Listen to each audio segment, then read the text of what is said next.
बहुत समय पहले की बात है। एक गांव में दो घनिष्ठ मित्र रहते थे।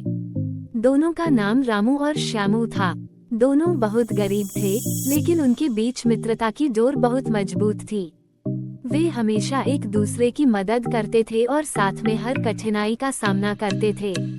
एक दिन गांव में खबर फैली कि पास के जंगल में एक खजाना छिपा हुआ है।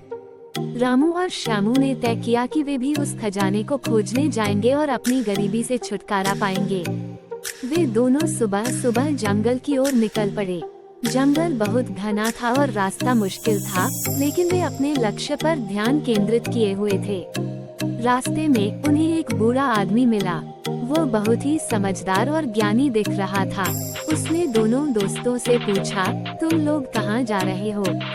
रामू ने कहा, हम खजाने की तलाश में जा रहे हैं बाबा। बूढ़े आदमी ने मुस्कुराते हुए कहा, खजाना पाना इतना आसान नहीं है। रास्ते में बहुत सारी कठिनाइयाँ आएंगी, लेकिन अगर तुम दोनों एक दूसरे का साथ नहीं छोड़ोगे तो सफलता जरूर मिलेगी। दोनों दोस्तों ने उसकी बात मानी और आगे बढ़ गए। चलते चलते उन्हें रास्ते में कई कठिनाइयाँ आईं। भूख, प्यास और थकावट ने उन्हें परेशान किया, लेकिन वे एक दूसरे का हौसला बढ़ाते रहे और अपने लक्ष्य की ओर बढ़ते रहे। आखिरकार वे खजाने तक पहुंच गए। वहां उन्हें सोने और हीरे जेवरों से भरा हुआ एक बक्सा मिला। दोनों की खुशी का ठिकाना नहीं रहा। वे बक्सा खोलकर सोने की गिनती करने लगे। तभी श्यामू के मन में लालच आ गया। उसने सोचा, अगर मैं रामू को मार दूं, तो पूरा खजाना मेरा हो जाएगा। दूसरी ओर रामू ने भी सोचा, अगर मैं श्यामू को जहर दे दूं, तो पूरा खजाना मेरा हो जाएगा।